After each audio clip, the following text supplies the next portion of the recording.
Mingalaba, my name is Ban Ilai. I'm from Shwebo, Myanmar. I have been in Thailand for 4 years. Now I live in Samut Prakan, working in a feed mill plant. Minglaba, my name is Inyang Tu. I'm an outreach and empowerment officer at Isara Institute. We will be your hosts in this video. We are so excited to kick off this new video show with the topic of how does forced labor exist in workplaces where everything seems fine? Yes, in a lot of places where foreign migrant workers work, the struggles faced by workers may be invisible to the global companies buying the products they are making and the consumers around the world who enjoy these products. Many of these factories and farms are audited regularly, but it seems that the realities of workers' situations are missed. In this video, the workers share the actual challenges that they face. The goal of this video is to learn the actual experience faced by the workers. Working with Isara Institute, we workers have this film project where we can organize and share our experiences with each other and with global buyers and consumers. And together, we can try to understand the root causes and try to solve them. So let's hear from more workers about how they and their friends have recently experienced forced labor conditions in their workplaces, which are all in the supply chains of prominent global brands and retailers. Line supervisors can be physically and verbally abusive. Sometimes in the production line supervisors push you, hit you, and slap your hand. If workers speak up, they yell back at the workers.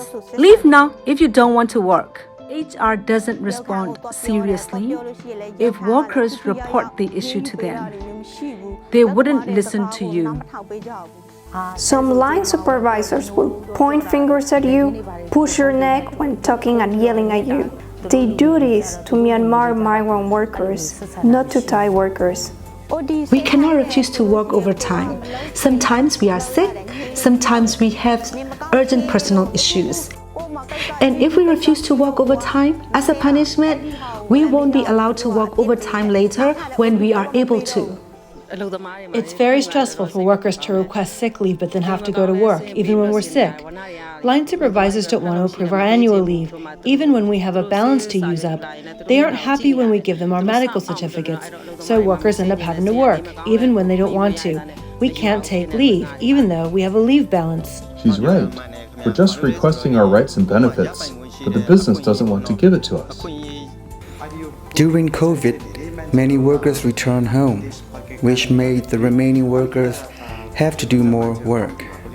Because there were fewer workers, we had heavy workload pressures. Workers' health conditions were negatively affected by the long working hours. As many workers returned home to Nepal, almost every company faced a labor shortage.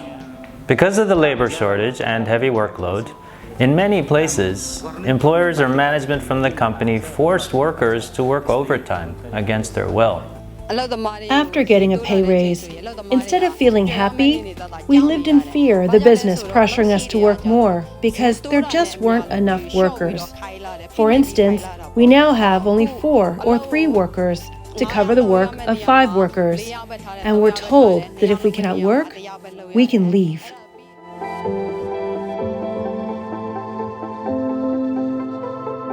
We female workers have to cover the work that used to be done by male workers because they quit their job. Jobs such as lifting and loading fish. The fish trolley, it's quite big and high. We always have to lift the fish trays up high, which gives us muscle pain. It's so tiring having to load the fish all day long. The business shouldn't ask us to work like this. As I know, workers from many factories have their passports and documents confiscated to prevent them from traveling far from their workplace. Workers without legal documents in hand are afraid of the police when they travel, such as going to the market or somewhere else.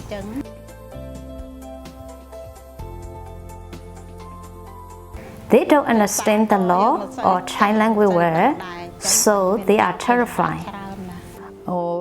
We have to work on our 1 day off per week, but we don't get the legal double pay rate. The line supervisors don't want to give the extra pay. Some workers receive no overtime pay at all.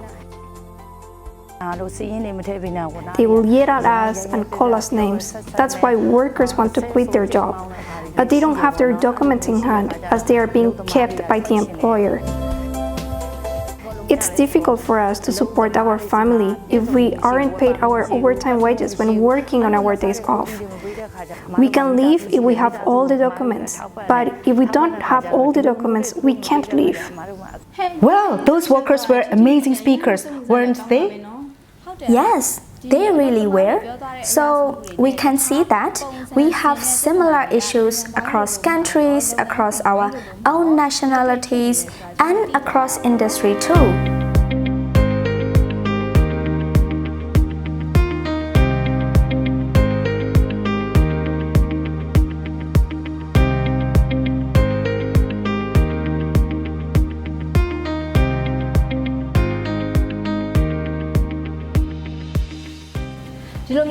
Well, we don't want to just talk about problems without also talking about solutions. What do workers think can help to make the invisible forced labor visible? Let's listen. When the auditors and buyers come, they only witness what has been staged for them. They only know what the businesses want them to know. Through audits, they can't know our reality, what we workers face and experience. We can't express ourselves freely when the auditors come. Line supervisors select who they trust, and they coach them how to answer. The workers have to answer good if they get asked about working conditions, toilet hygiene, their treatment by line supervisors, anything. Say good to everything. The workers can only say what they've been coached to say. We can't say a single word of our feelings that we want to say. There's no way the global buyers can understand what's really happening to the workers through audits. We workers have ITSERA and Golden Dreams, where we can openly express ourselves and discuss. Workers reach out to ITSERA because ITSERA hears our voices and they're responsive. They understand us and our situations at work, and they help us as much as they can. On Golden Dreams, there's also lots of information on the rights of workers that all workers can learn. I want to encourage other workers to use Golden Dreams. And employers and buyers should listen to workers' voices to understand our realities at work and how to take action, how to respond, how to help us effectively.